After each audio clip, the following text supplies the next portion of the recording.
E aí, primeiro, beleza? Tudo bem com vocês?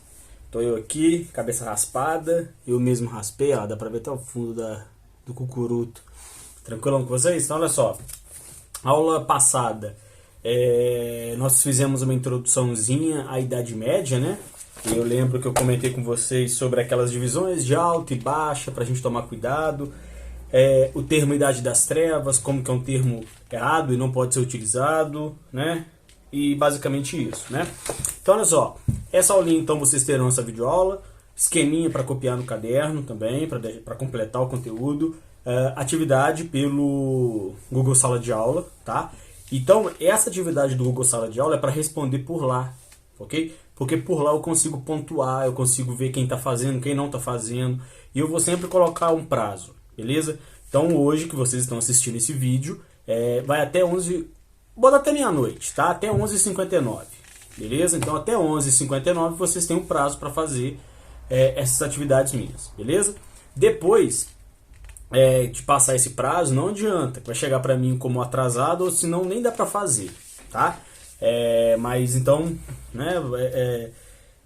Tentem fazer dentro do prazo. Vou passar também atividade para vocês no livro, tá? De vocês, no livro 1 ou 2, agora não lembro. E qualquer dúvida que tiver, Google Sala de Aula mesmo, vocês tiram comigo, tá certo? Vamos começar então hoje a falar da Alta Idade Média, beleza?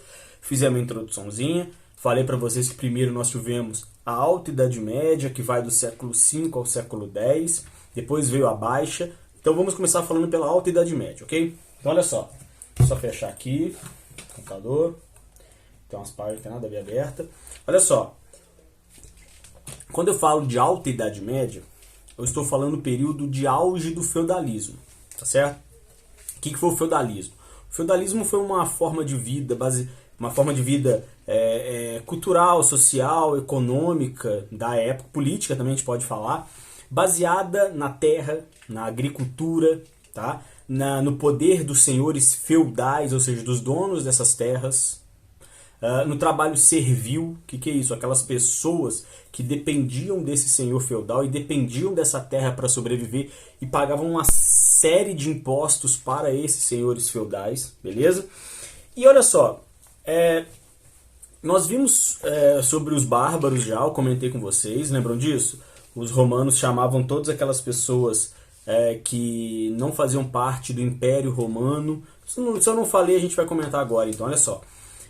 Nós temos então esse período do auge do feudalismo aí, na Alta Idade Média, uma mistura de pessoas que já viviam nessa Europa ali do Império Romano, ok? E esses povos bárbaros ou germânicos que vieram de lugares mais distantes da Europa, e alguns até da Ásia, e invadiram, né, e conquistaram essas regiões na Europa. Você terá uma troca cultural entre povos bárbaros e povos que já viviam nesse Império Romano. Esses bárbaros, eles eram chamados de bárbaros pelos romanos porque eles não falavam latim, que era a língua oficial do Império, e também eles não viviam dentro do Império, por isso eles eram chamados de bárbaros, ok? Que era sinônimo de violentos também, de agressivos, beleza? De ignorância na época também. E com essa troca cultural, você terá a ascensão do feudalismo, que é o contato com a terra. Por exemplo, nessa época não tinha comércio, igual a gente conhece de pega o dinheiro, me entrega essa mercadoria. Não existia isso, tá? O que você tinha nesse início de Alta Idade Média eram trocas comerciais. Eu planto milho, o Joãozinho planta feijão, né? Nós temos demais esses dois produtos, nós trocamos. Eu entrego milho para ele, ele me entrega feijão. Então eram essas trocas comerciais que existiam no início da Alta Idade Média, e não o comércio como a gente conhece, ok? Toda a produção era feita nos feudos, beleza? Então o que são os feudos, Diogo? São terras, tá? Grandes, algumas terras gigantescas, do tamanho de cidades hoje que a gente conhece, outras menores, beleza? Esses feudos, eles eram agrícolas, tá? A economia basicamente voltada na agricultura. De quê, Diogo? De tudo, você pode imaginar. Milho, cevada, trigo. Normalmente plantava-se de tudo porque esses feudos eram autossuficientes. O que isso quer dizer, Diogo? Eles não necessitavam dos outros feudos para sobreviver. Então cada feudo se mantinha. Então quanto mais variedade de produtos você produzisse, melhor para os servos, né, para aquela população camponesa que vivia nesses feudos, beleza? Então você deveria plantar de tudo, se possível. Cada feudo possuía seus pesos, suas medidas e suas moedas. Como assim, Diogo? Pensa comigo. Faz de conta, tá? Vamos fazer um faz de conta aqui, que o mapa do Brasil e cada estado desse mapa do Brasil que nós conhecemos, cada estado desse é um feudo, beleza? É uma grande terra controlada por um senhor feudal, independentes entre si, ou seja, nenhum feudo precisa do outro para sobreviver. Agora imagina que cada um desses feudos que eu falei para vocês, desses estados, né, que seriam os estados brasileiros, cada um deles tem seu tipo de leis, beleza? Então cada um adota um tipo de lei, diferente do outro até. Cada um tem o seu tipo de moeda. Então, em um feudo, por exemplo, adotava uma moeda com mais prata, no outro feudo com mais ouro, no outro feudo com mais ferro. Ou seja, as moedas variavam de valores. Cada feudo tinha suas taxas medidas. Como assim, Diogo? Cada feudo tinha o seu tipo de imposto. Cada feudo adotava uma forma de medida. Por exemplo, vou trazer para os dias atuais para vocês entenderem. Um feudo adota como peso o quilo, o outro adota como a grama, o outro como a onça, que é uma forma de medida de peso também, né? A onça. Ou seja, cada feudo adotava um tipo de peso. De medidas também, um feudo adota como centímetros, o outro como metro, o outro como quilômetro. Deu para entender?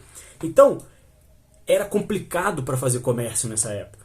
Você tinha até alguns pequenos comerciantes que tentavam, mas em cada feudo que ele entrava, ele tinha que fazer conversões de moedas, ele precisava ver qual moeda valia mais, qual valia menos, que tipo de medida era adotada ali. Era uma confusão danada porque cada feudo se mantinha e não dependia um do outro, beleza?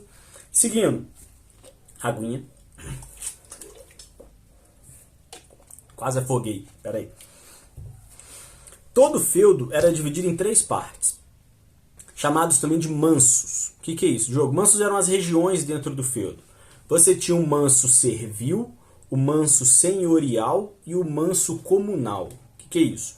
O manso servil eram as terras dos camponeses, dos servos, onde eles tinham as plantaçõezinhas deles, onde eles construíam as casinhas deles, né? E eram terras inferiores. Você tinha o manso senhorial, os nomes já ajudam, né? Senhorial eram as terras do senhor feudal, do dono do feudo. Ali você tinha as melhores terras, tinha plantação, tinha um castelo dele, por exemplo. Tinha os moinhos, os fornos onde você poderia fazer um pão, por exemplo, assar alguma coisa. Então eram as melhores terras. E você tinha o manso comunal, que vem de comum. Como assim, Diogo? Tanto o senhor feudal quanto o servo poderiam utilizá-los. Tá? Normalmente eram florestas, rios, cachoeiras, montanhas, e você tinha determinados dias para cada um usar. Então, por exemplo, segunda, quarta e sexta o senhor feudal usa, terça, quinta e sábado e domingo o servo usa, tá certo? Então eram terras comuns, beleza? Divisão dessas 3, tranquilo? A sociedade essa sociedade feudal, ela também era dividida em 3 partes. É aquela famosa pirâmide que a gente faz. No topo você tem o clero, ou seja, os membros da Igreja Católica, tá? Logo abaixo um pouquinho você tem a nobreza, senhores feudais e seus familiares. O rei, por exemplo, é um nobre que está aí dentro. E você tem embaixo a maioria, né, a grande maioria da população feudal, os servos, beleza? Que eram camponeses, artesãos, então, tipo assim, se você não era membro da igreja e se você não era da nobreza, você é servo, beleza? Você está dentro dessa grande classe trabalhadora do período feudal, beleza? Para fechar, a gente tem que falar também sobre a mentalidade religiosa da época. Porque além disso tudo que a gente viu, você tinha uma igreja católica muito forte que controlava a mentalidade das pessoas. Como? Se você fizer alguma coisa contra o senhor feudal ou o rei, você vai para o inferno. Então as pessoas se viam obrigadas a obedecer à nobreza. Se você não doar o dízimo, você vai para o inferno. Se você não pagar o imposto para o senhor feudal, você também vai para o inferno. Então, clero e nobreza andavam juntos para controlar essa grande massa de servos. Beleza? Tranquilo? Só uma coisinha que eu estou falando de rei aqui. Vocês imaginaram que o mapa do Brasil, né? Eu falei para vocês aí, cada estado é um feudo, beleza? Cada estado tem o seu senhor feudal, beleza? E esse grande mapa do Brasil aí, ele seria todo controlado por um rei, beleza? Então você tem senhores feudais e reis ao mesmo tempo. Só que esses reis não são tão fortes assim, beleza? A união dos senhores feudais, muitas vezes, vão fazer com que os reis se submetessem a esses senhores feudais, beleza? Encerro por aqui. Qualquer dúvida a gente tira no Google Classroom, Google Sala de Aula, e pelos exercícios também se tiver alguma dificuldade. Beleza? Dúvidas? Fechei. Um abraço.